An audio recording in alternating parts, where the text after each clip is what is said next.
Jay Almanera, I know it was a tough night, but you have to get excited to look back at your win. What are your expectations, though, looking forward to the chase? I mean, we just, right now, I mean, and it's the nature of our race team. You know, we're trying to take big steps, but at times you take, one step back and you take 2 steps forward. So our last 2 weeks have been a little bit difficult, but at the same point, we kind of knew they were going to be just the mere fact that we don't have many cars in the race shop, so we had to get our 3 best bullets ready for the 3 first races in the chase. So tough night tonight, but Watkins Glen is a great memory.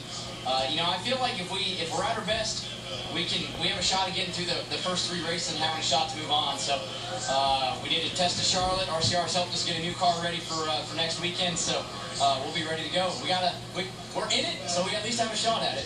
It'll be fun to watch what you can do with it. Dave? Kyle Busch is in the chase for the 7th time. Kyle, what are your expectations for this year's chase? No idea. Just fight every week and see what we can get and try to work hard. Tonight was a draining night, but we had a good solid run last year at Chicago, and we tested earlier this year there. So look forward to getting back there. Hopefully we've got a good piece like we did last year, run up front. And, try to salvage a good run in the first couple of races in order to get ourselves established and start moving on.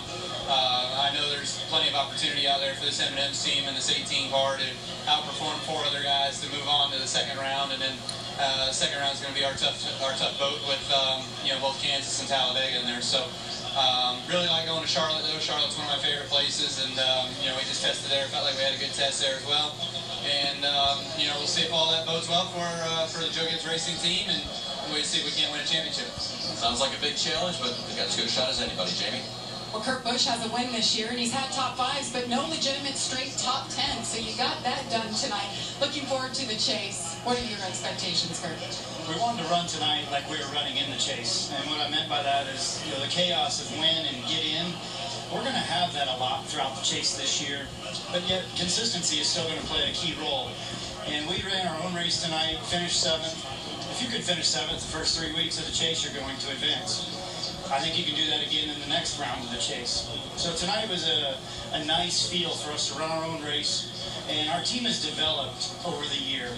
We won a race earlier this year at Martinsville, and it surprised us all to make that happen because the team was not ready, honestly. And I'm glad we had the summer months to run through, and once we got to the first Pocono, it seemed like we were rolling after that. Great, strong top 5s. I wrecked the car at Michigan going for the win a few weeks back. But if we had run that race out, finished top 5, that would have been 4 top 5s in a row. That's what it takes to be a championship contending team. And this Haas Automation Chevy team is that. We're ready. We have a nice 10 weeks ahead of us where we've prepared for it. We've built better cars. We've tested Chicago. We've tested Loudon. We're going to test Miami. We're going to test Charlotte. We've got a great teammate with Kevin Harvick to lean on, so congratulations to Stuart Haas for putting 2 cars in the chase. Thanks to Chevrolet, Monster Energy, Mobile One, Rush Truck Centers. It's been a great ride, and most of all, thanks to Gene Haas for believing in me. And we're here. We're a chase contender. It's my job to get the car championship eligible, and here we are. So let's go for it. All right, Kurt Busch, the 41 team, looking for consistency. Let's go over to Doc. And first-time winner this year, Eric Almirola. You take Richard Petty Motorsports into the chase, and how special was that for you to take the King possibly back to a championship stage? That's really special. We got an opportunity to do that, so really excited about it. But we don't want to be just happy to be in the chase. We want to go and execute for the next 10 weeks, and we're going to have to be flawless. We know that for the next 10 weeks to have a shot. So. But we're up to the challenge. We got two good weeks under our belt with top 10 finishes and going into the chase with a lot of momentum, I feel like. And I don't feel like we have a lot of pressure. I think we're major underdogs, so we're going to let it all hang out for these next 10 weeks and see what happens. Nothing to lose for these guys going after it. Let's go to Vince. Well, Doc, we're at the Infield Care Center where Jimmy Johnson was brought after being faint following his exit from his race car today. And again, Jimmy exited the race car under his own power, immediately went down to the ground where he sat, and then laid over on his back, was eventually helped up to his feet to lean up against the car. And at that point it was realized that he was not under his own power. Some crew members lifted him up, picked him, brought him here to this mobile stretcher that you see on camera now.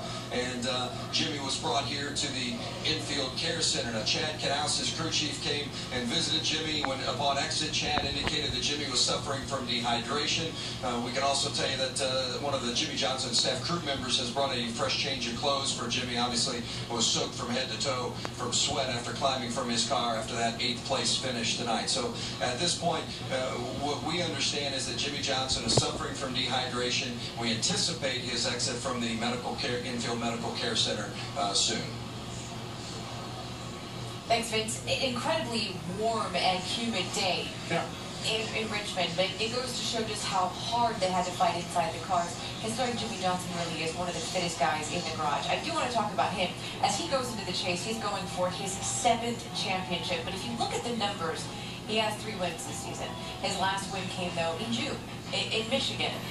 4 straight top 10s going into the chase, but he did have that rough stretch just a few weeks ago. Is Jimmy Johnson back, or are we still worried about that 4018? I tell you, Nicole, I think the verdict's still out. I mean, I keep waiting for Johnson to pop off and do something miraculous out there like he's done in the past, but he hasn't done it. Although I will tell you, Chicago, those 1.5 mile and tracks like that, that's where he really runs good. This guy has proved us wrong many, many times, and he's the guy I'm still looking at. I keep thinking he's laying back, holding something back from us, and he's just going to shoot out and all of a sudden take off and That's what he said a few weeks ago, you know? Like, he's fooled us before. Yeah, he has, but something's interesting. I mean, I've watched these guys since we started talking about this a few weeks ago. Even in practice, they're good, but they're not great. I mean, usually they dominate practice. They're the fastest thing on the truck when they unload. They qualify well and they win the race. Well, these past several weeks, they've been okay, but they've not been spectacular. And I'm going to tell you, the Hendrick cars excel at the high-speed, high-grip tracks that we're going to be coming into these miles. It's going to be interesting to see if they can flip that switch, but something just doesn't feel right with this race team. If they flip the switch next week, I swear to you, I will never advertise Jimmy Johnson ever again. I will refuse to have the conversation. The other teammate, or one of the other teammates in the Hendrick garage, going for his 5th championship. We're talking about Jeff Gordon now. And I keep wanting to go back to the Brickyard. We always say at the Brickyard, the cream rises. What did Jeff Gordon do at the Brickyard? Yeah, he won. To me, it's just the legacy and what this could mean for Jeff Gordon. This is just a huge final 10 races. Well, I mean, a lot of drivers have ups and downs in their careers, and Jeff's been down a little bit, but this year, man, he's been up big time. But I like what you just said about the Brickyard 400. That's a racetrack that when we go there, we say, if you're going to win that race, that means you got to have the best engine, the best car, the best pit crew, because it takes everything to win there. And he did it. That's a great indication that this guy's got what it takes to win the championship. And for him to be so strong tonight, again, like he's been all year long, it's like we've had a resurgence of Jeff Gordon like I've never seen before. Absolutely. This drive for 5 has been going on since 2002.